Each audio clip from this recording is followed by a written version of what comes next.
Hello viewers, இது உங்கள் அறுசுவை அப்டேட்.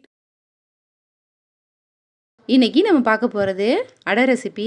இது காலை நேரம் மாலை நேரம் டிஃபனாக செய்து கொடுக்கலாம். இதில் கடலைப்பருப்பு, பாசிப்பயிறு, துவரம்பருப்பு சேர்த்து செய்திருக்கிறதுனால நல்லா வாசனையாகவும் ரொம்ப ருசியாகவும் இருக்கும். அதோட சத்தானதும் கூட. வீடியோவுக்கு போகிறதுக்கு முன்னாடி சப்ஸ்கிரைப் பண்ணாதவங்க கொஞ்சம் சப்ஸ்கிரைப் பண்ணுங்கள், லைக் பண்ணுங்கள், நம்ம சேனலுக்கு சப்போர்ட் பண்ணுங்கள். வாங்க இது எப்படி பண்ணுறதுன்னு பார்க்கலாம். இது பண்ணுறதுக்கு நான் 1.5 கப்பு புழுங்கல் அரிசி எடுத்திருக்கேன். அதை அந்த பாத்திரத்தில் சேர்த்துக்கிறேன். அதே கப்பில் 1/4 கப்பு கடலைப்பருப்பு எடுத்திருக்கேன். அதை ஒரு பாத்திரத்தில் சேர்த்துட்டு அதே கப்பில் 1/4 கப்பு பாசிப்பயிறு, 1/4 கப்பு துவரம்பருப்பு சேர்த்துட்டு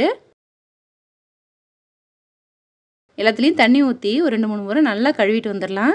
கழுவிட்டு வந்துட்டு திரும்பவும் தண்ணி ஊற்றி நல்லா ஊற வச்சுக்கலாம். காலை நேரத்தில் செய்ய போகிறோம்னா நம்ம நைட்டே ஊற வச்சிடணும். இப்போது இது அப்படியே இருக்கட்டும். இப்போது திறந்து பார்க்குறேன், நல்லா ஊறி வந்திருக்கு. இதில் இருக்கிற தண்ணியை நல்லா வடிகட்டிட்டு அரிசியை மிக்ஸி ஜாரில் சேர்த்துக்கிறேன். நான் 2 முறையாக அரைச்சிக்க போகிறேன். இப்போது கொஞ்சமாக இதில் தண்ணி சேர்த்துக்கோங்க.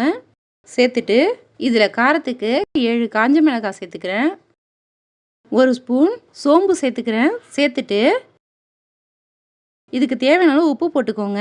இதெல்லாம் சேர்த்துட்டு நல்லா இதை அரைச்சிக்கலாம். ஒரு இட்லி மாவு பதத்தில் இதை நல்லா அரைச்சிக்கணும்.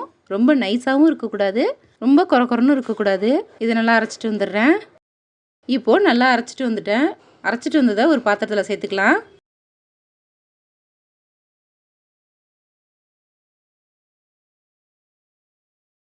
மீதி இருக்கிற அரிசியும் இது போலவே சேர்த்துட்டு இது கூட பெருங்காயம், கட்டி பெருங்காயங்கிறதுனால நான் இது கூடவே சேர்த்துக்கிறேன். நல்லா அரைச்சிக்கலாம்.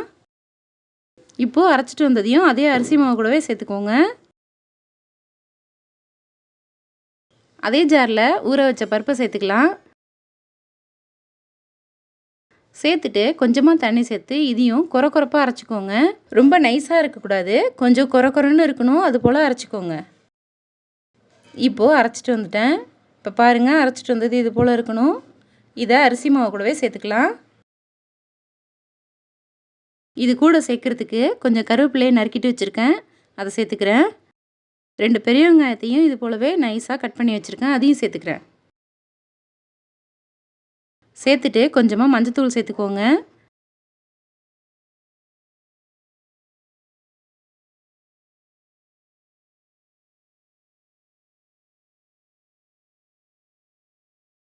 இது ரொம்ப கெட்டியாக இருக்குங்கிறதுனால தண்ணி கொஞ்சம் சேர்த்துட்டு நல்லா இதை கலந்துக்கலாம். நல்லா இதை கலந்து விட்டுட்டு நம்ம இதை சுட ஆரம்பிச்சிடலாம். நம்ம கலந்து எடுத்த மாவு இந்த போல் இருக்கணும். ரொம்ப தண்ணியாக இருக்கக்கூடாது, இந்த அளவுக்கு கெட்டியாக வச்சுக்கோங்க. இப்போது தவாவை நல்லா சூடு பண்ணிவிட்டு அதில் நம்ம கலந்து வச்சுருந்த மாவுலேருந்து ஒரு கரண்டி எடுத்து ஊற்றிக்கிறேன். ஊற்றிட்டு நல்லா இது போல் தராவி விட்டுக்கோங்க. கொஞ்சம் மொத்தமாகவே நான் செய்துக்க போகிறேன்.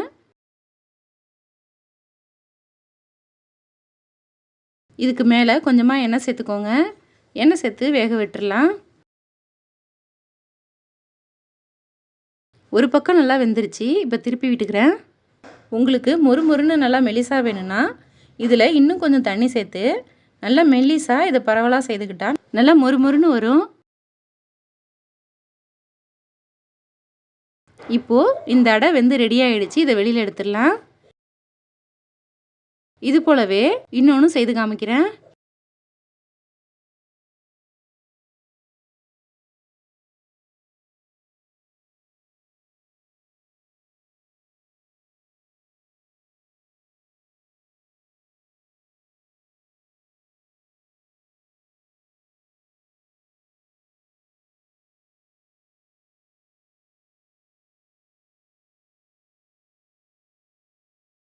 பாருங்கள், நம்மளோட அடையெல்லாம் சூப்பராக தயாராகிடுச்சு. இது நல்ல வாசனையாக ரொம்ப சுவையாக இருக்குது. இதுக்கு சைடிஷாக தேங்காய் சட்னி செய்திருக்கேன். இந்த அடை கூட தேங்காய் சட்னி தொட்டு சாப்பிட்றதுக்கு ரொம்ப நல்லாயிருக்கும். இது போல் அடை செய்து கொடுத்தா எல்லாருமே விரும்பி சாப்பிடுவாங்க. ரொம்ப டேஸ்ட்டாகவும் ஹெல்த்தியாகவும் இருக்குது. நீங்களும் இது போல் ஒரு முறை ட்ரை பண்ணி பாருங்கள். இந்த வீடியோ பிடிச்சிருந்தா லைக் பண்ணுங்கள், ஷேர் பண்ணுங்கள். நம்ம சேனலுக்கு புதுசாக இருந்தால் சப்ஸ்கிரைப் பண்ணுங்கள். தேங்க்யூ.